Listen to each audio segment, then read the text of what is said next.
ویسے تو East India company 1603 میں ہندوستان آمد کے بعد مسلسل فتوحات حاصل کرتی چلی گئی، اور اس دوران دنیا کی تاریخ میں پہلی بار ایسا ہوا کہ ایک کمپنی نے ایک ملک پر قبضہ کر لیا۔ لیکن اسی سفر کے دوران ایک موڑ پر انہیں ایسی شرمناک شکست ہوئی تھی جس نے کمپنی کا وجود ہی خطرے میں ڈال دیا تھا۔ بعد میں کمپنی نے اپنے ماتھے سے یہ داغ دھونے کی سر توڑ کوشش کی۔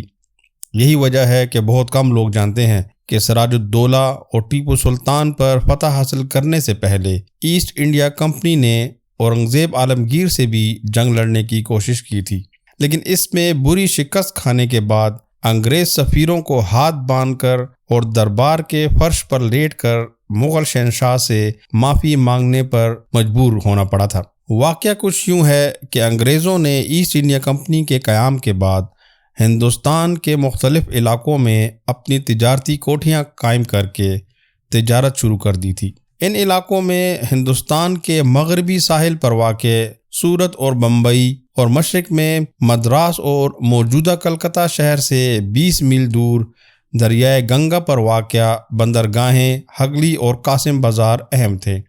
انگریز ہندوستان سے ریشم، گڑ کا شیرہ، کپڑا اور معدنیات لے جاتے تھے، خاص طور پر ڈھاکے کی ململ اور بہار کے کلمی شورے جو بارود بنانے میں استعمال ہوتا ہے کی انگلستان میں بڑی مانگ تھی۔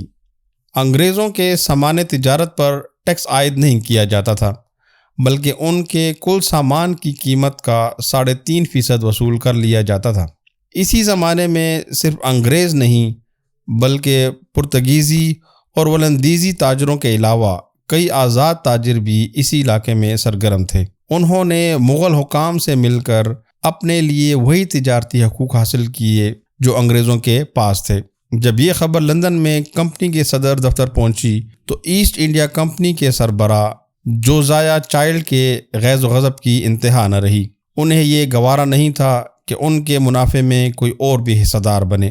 اس موقع پر جوزایہ چائلڈ نے جو فیصلہ کیا وہ عجیب ہی نہیں، غریب ہی نہیں، بلکہ پاگل پن کی حدوں کو چھوتا ہوا دکھائی دیتا ہے۔ انہوں نے ہندوستان میں مقیم کمپنی کے حکام سے کہا کہ وہ بحیرہ عرب اور خلیج بنگال میں مغل بحری جہازوں کا راستہ کاٹ دیں، اور جو جہاز ان کے ہتھے چڑھے اسے لوٹ لیں۔ یہی نہیں بلکہ 1686 میں چائلڈ نے انگلستان میں سپاہیوں کی 2 پلٹونیں بھی ہندوستان بھجوا دیں، اور انہیں ہدایت دی کہ ہندوستان میں مقیم انگریز فوجیوں کے ساتھ مل کر چٹاگانگ پر قبضہ کر لیں۔ ان کے نام کی مناسبت سے اس جنگ کو جنگ چائلڈ بھی کہا جاتا ہے۔ اب اسے چائلڈ کا بچکانہ پن کہیں یا پھر اس کی دیدہ دلیری کہ وہ مبلغ 308 سپاہیوں کی مدد سے دنیا کی سب سے طاقتور اور مالدار سلطنت کے خلاف جنگ چھیڑنے کی ہمت کر رہا ہے۔ اس زمانے میں ہندوستان پر اورنگزیب عالمگیر کی حکومت تھی، اور دنیا کی کل GDP کا 1/4 حصہ یہیں پیدا ہوتا تھا۔ معاشی طور پر اسے تقریباً وہی مقام حاصل تھا جو آج امریکہ کو ہے۔ اورنگزیب کے عہد میں سلطنت کی سرحدیں کابل سے ڈھاکہ تک اور کشمیر سے پانڈیچری تک 40 لاکھ مربع کلومیٹر کے رقبے پر پھیلی ہوئی تھیں۔ یہی نہیں، اورنگزیب کی فوجیں دکن کے سلطانوں، افغانوں اور مرہٹوں سے لڑ کے اس قدر تجربہ کار ہو چکی تھیں اس وقت دنیا کی کسی بھی فوج سے ٹکرا سکتی تھیں۔ دہلی کی فوج تو ایک طرف رہی، صرف بنگال کے صوبہ دار شائستہ خان کے فوجوں کی تعداد 40,000 سے زیادہ تھی۔ ایک اندازے کے مطابق مغل فوج کی کل تعداد 9 لاکھ سے بھی زیادہ تھی، اور اس میں ہندوستانی، عرب، افغان، ایرانی، حتیٰ کہ یورپی تک شامل تھے۔ جب لندن میں مغلوں کے خلاف طبلِ جنگ بجا تو بمبئی میں تعینات کمپنی کے سپاہیوں نے مغلوں کے چند جہاز لوٹ لیے۔ اس کے جواب میں سیاہ فام مغل امیر البحر سیدی یاقوت نے ایک طاقتور بحری بیڑے کی مدد سے بمبئی کا محاصرہ کر لیا۔ اس موقع پر الیگزینڈر ہیملٹن نامی ایک انگریز بمبئی میں موجود تھے، جنہوں نے بعد میں ایک کتاب لکھ کر اس واقعے کا واحد آنکھوں دیکھا حال قلم بند کیا۔ وہ لکھتے ہیں، سیدی 20,000 سپاہی لے کر پہنچ گیا، اور آتے ہی آدھی رات کو ایک بڑی توپ سے گولے داغ کر سلامی دی۔ انگریزوں نے بھاگ کر قلعے میں پناہ لی۔ افراتفری کے عالم میں گوری اور کالی عورتیں آدھے کپڑے نیم برہنہ پہنے ہوئے صرف بچے اٹھائے ہوئے بھاگی چلی جا رہی تھیں۔ ہیملٹن کے مطابق سیدی یاقوت نے قلعے سے باہر کمپنی کے علاقے لوٹ کر وہاں مغلیہ جھنڈا گاڑ دیا اور جو سپاہی مقابلے کے لیے گئے انہیں کاٹ ڈالا اور باقیوں کو گلے میں زنجیریں پہنا کر بمبئی کی گلیوں سے گزارا گیا۔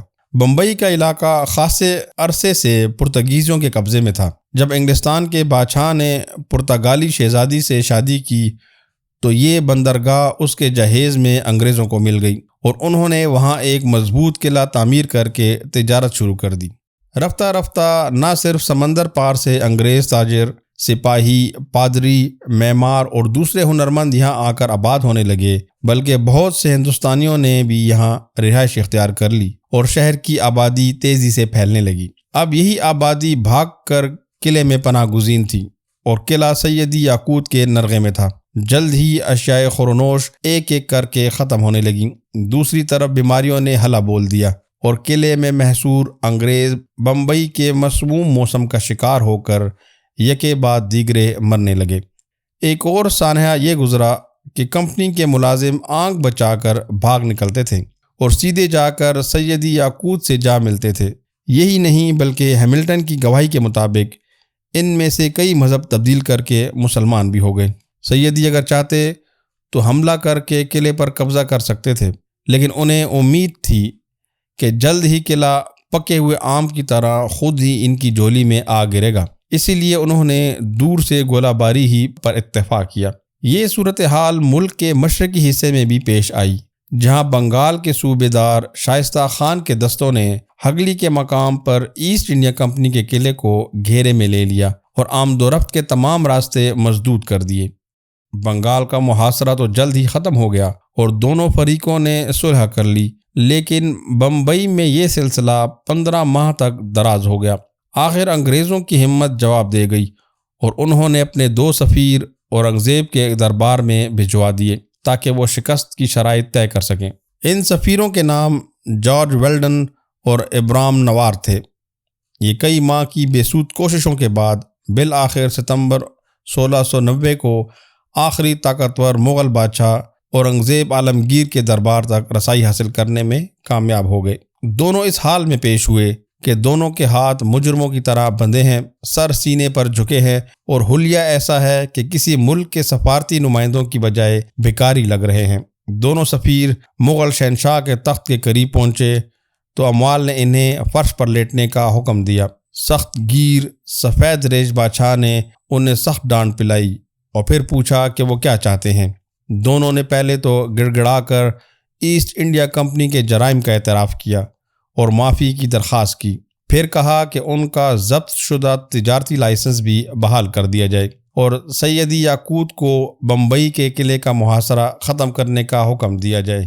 ان کی عرضی اس شرط پر قبول ہوئی کہ انگریز مغلوں سے جنگ لڑنے کا 1.5 لاکھ روپے ہرجانہ ادا کریں، آئندہ فرما برداری کا وعدہ کریں اور بمبئی میں ایسٹ انڈیا کمپنی کا صدر جان چائلڈ ہندوستان چھوڑ دے اور دوبارہ کبھی یہاں کا رخ نہ کریں۔ انگریزوں کے پاس یہ تمام شرائط سر جھکا کر قبول کرنے کے علاوہ کوئی چارہ نہ تھا، سو انہوں نے تسلیم کر لی اور واپس بمبئی جا کر سیدی یاقوت کو اورنگزیب کا خط دکھایا۔ تب جا کر اس نے محاصرہ ختم کیا اور قلعے میں بند انگریزوں کی 14 مہینوں بعد گل و خلاصی ہوئی۔